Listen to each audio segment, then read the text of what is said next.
Good morning, ladies and gentlemen. It's good to be with you after the hurricane-imposed purdah we've been under. All I can tell you is that if ever anyone tells you there's a hurricane coming your way, get the hell out. Probably the most frightening experience of our lives. In any case, let's very quickly have a look what's happened in the past couple of weeks with a review of the sector that we consider the most important, and that is the US yield curve. As you can see from a weekly chart of the euro dollar, the past 3 weeks have been absolutely stationary in terms of euro dollars, and the same can be said for the 2-year notes. Very little action. It has held the all-important 108.31 area that we consider very, very important for the 2-year note. But the 5-year note already has broken the 200-day trend line in terms of yields.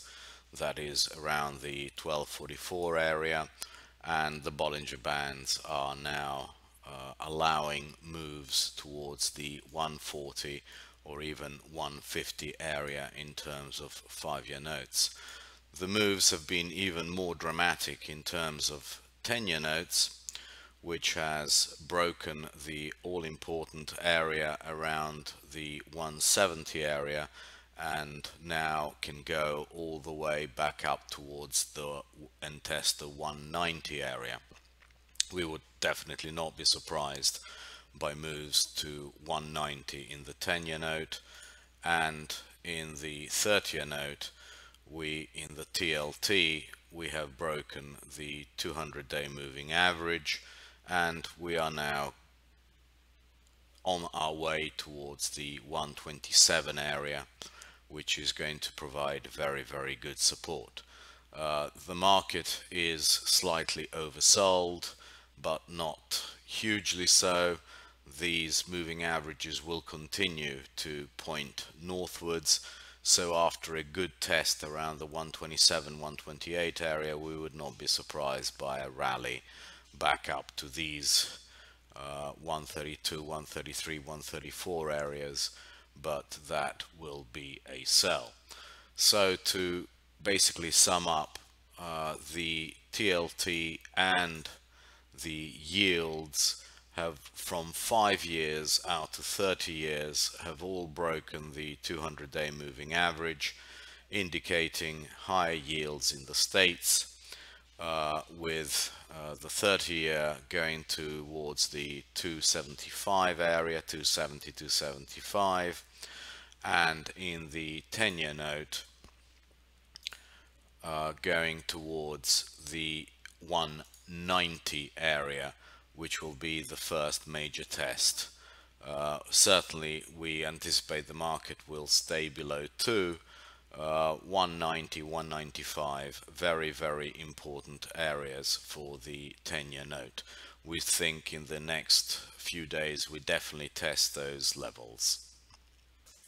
What is going on in the European yields? Well, this is a chart of the Bund with the 200-day moving average just above it at 8 basis points. We think that we will definitely break it over the next few days and head towards the 15 area. That is certainly a less bearish chart in terms of yields than the one in the 10-year notes in the States. Italy has now broken the 200-day moving average, which is still pointed downwards. So we would not be surprised by moves towards the 150 area in the Italian BTP. And after that, we can probably come and retest the 200-day moving average before going substantially higher. This steepening of the US curve, which is not reflected as much in the European curves, is naturally very supportive of the dollar. As you can see, the dollar broke above the all-important 96.50 area, which has been a pivot point all year, and it is now going towards the retest of the 100 area. It will take some doing. There will be pullbacks towards 96.50, but unless 10-year notes start falling in yield substantially, we think that over the course of the next couple of weeks, we will definitely retest 100 area in the DX, and that is naturally compounding the weakness in the majors. So we have the euro breaking to new lows. It has broken the 200-day moving average, which is above 111. It has broken out of this channel, and with notable pullbacks towards 111. If it stays below there, we think it will definitely try these lows, which are around the 105, 106 area in the next few weeks. So considerable weakness in the euro, considerable weakness in the yen, which should try and test the 107 area, where the 200-day moving average lies. So we think that we will definitely have some upward spikes and upward tests in both the euro, rather downward spikes in the euro and upward spikes in the yen. This is a very good opportunity to get some calls on board for the yen and get some puts on board for the euro. 111 puts, volatility is very, very cheap. You can hedge them anytime there's a squeeze and sell some more anytime that you think the market has squeezed up as much as it can. So we are definitely buyers of the dollar, and the dollar strength is naturally reflected in gold. Gold flushed, and now it is just moving sideways, waiting to do it another leg lower. We would not be surprised by a test of the 50% Fibonacci level at 1211, nor by one which is going to be quite extreme at 1172, which is a 61.8. This is a very bearish chart. It broke out much like the euro broke out of its channel. It is now just meandering around before the next leg lower. So to recap, DX to 100, gold possibly below 1200, and continuing steepening of the yield curves driving those two markets. On to equities. Do not underestimate how much the dollar is a headwind for the US equity market. The US equity market is now stuck sub these highs around the 2080 area, 2180 area, and we would not be surprised to see continuous flushes trying to break the 2100 area. We think that the equity market is probably the most insulated of the asset classes. We think the bonds are more vulnerable. We think the dollar and gold are more vulnerable than the equity markets, simply because we don't see any outright weakness as yet in the European markets. You can see that the stocks market is still quite strong. It had a pretty good week.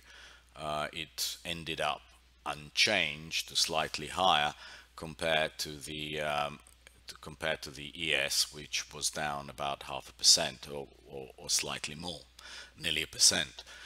And that is a function of the dollar. So as long as the European market is able to maintain its levels, the weakness is going to be reflected more in the US markets than it is in the others. Notable is also the Nikkei, which is continuing to hold extremely well. It did nothing last week, ended up also slightly higher. So unless the Nikkei and the stocks start giving up gains, the ES is going to be quite well supported below 2100. It's going to have flushes, but we don't think it goes down towards the 2060 area. This chart is quite telling. The ratio of volatility has actually come down towards oversold levels, even though the market is still holding quite comfortably around the 2120, 2130 area. If that now comes down towards the 2100 area, this will definitely be well oversold, and the market will be in a position to bounce towards the 2150 area. In any case, we think every time the SPX squeezes, it's a very good opportunity to either short it or to sell some out of the money calls. We think it's going to be a very, very long time before the market is ready to mount a challenge to these highs. 2180, 2190 is going to be a very, very tough area to break for some time to come if DX is pushing up towards the 100 mark, and if the other asset classes like bonds and gold are very weak. We think, as from previous videos, that all three asset classes are linked. The equity markets are well higher simply because the bonds were well higher, and therefore the discount yield was lower. Now that the discount yield is higher and going higher, there is very little to prop a sustained and large rally in the equity market. At best, we meander between 2160 and 2100. At worst, we have flushes towards the 2070 area, which we think are going to be very good buys if they do happen for the much longer term. Volatility would actually suggest that we will have a flush at some stage. This chart of the of volatility is beginning to show some basing and some tendencies towards the 20 area. We think those levels are very good sells, but it just indicates that the market is probably ready at some stage for a flush. It is unlikely that over the course of the next 2 or 3 weeks we will have volatility trading nicely between 18 and call it 1450. We think that after a period of basing we are likely to have a spike up and then back down, which would suggest that the 2070, 2080 area might be seen in ES, but again that would be a good buy for the longer term. All that we have said so far is well supported by the fundamentals and the earnings picture. We think that any test of this 16 times Blue Angel line is going to be very well supported, and that comes below 2100 at a guess 2080, 2070. It's still pointed, the lines are still pointing upwards, so we have no fear of buying 2070, 2080 for a bounce back up higher.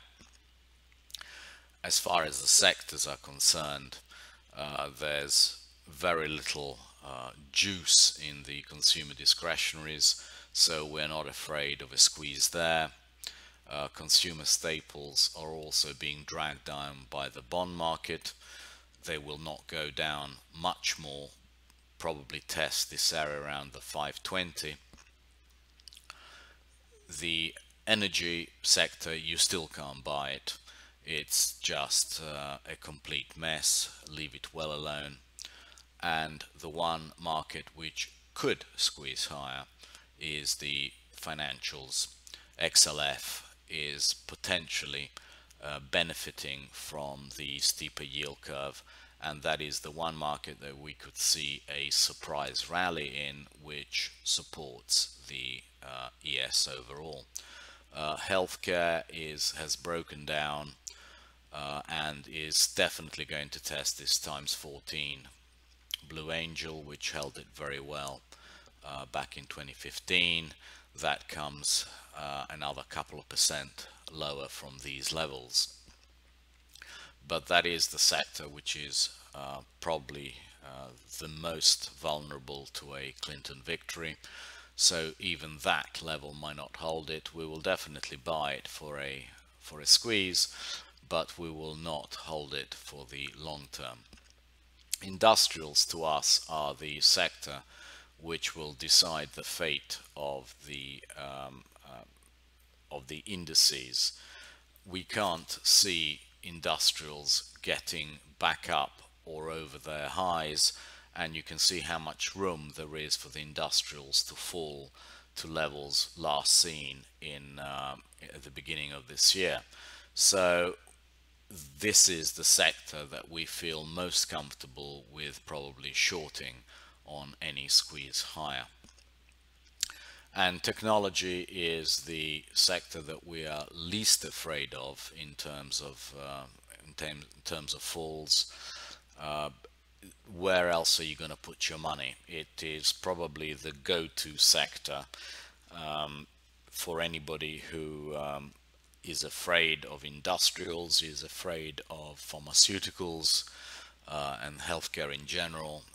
We still think that this market is going to be the best supported and the market that is going to hold the US indices higher and prevent any sustainable flush below the 2070, 2080 area.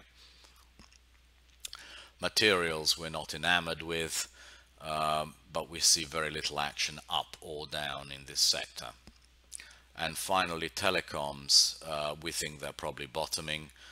We see no reason for further falls in this sector. Well, what are our biases for next week? We still insist on the Bund BTP. We think it's going to be a great trade over the course of the next few weeks if yields pop, because the Italian market definitely will pop a lot more than the Bund. ES, we're looking to put on value longs around 2075, 2085 with stops below 2060. We will short any in size, any rally above 2180, but we'll also sell calls on any peak in the markets above 2140, 2150. So we will sell 2160 calls, 2175 calls when the market gets to 2150, and should it ever get to 2180, we will get short in size. TLT, 30-year bonds and 10-year bonds, we will sell all squeezes. And the US dollar, we think that 111 is very important. While the market is below, we will sell all rallies in that market. Stocks and Nikkei benefiting from the stronger dollar. So anytime we feel that a squeeze is coming, we'll probably buy those in preference to ES. And gold, as we said, no point in strategic longs until the dollar stabilizes, and we don't see that happening anytime soon. Of course, we're going to have pullbacks towards the 9650 area in DX, but we are definitely going to buy those and sell gold when that happens. Finally, a couple of words about the tables we sent you, the portfolio locations, which we will be sending you weekly. These are the closest approximations we can come up with of what our long-only portfolios look like. The first page at a glance shows you the percentages in each asset class.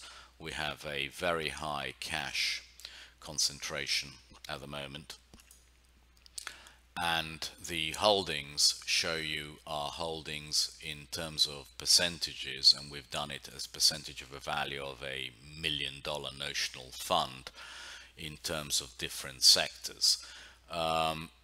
These are all very popular ETFs which can be easily replicated.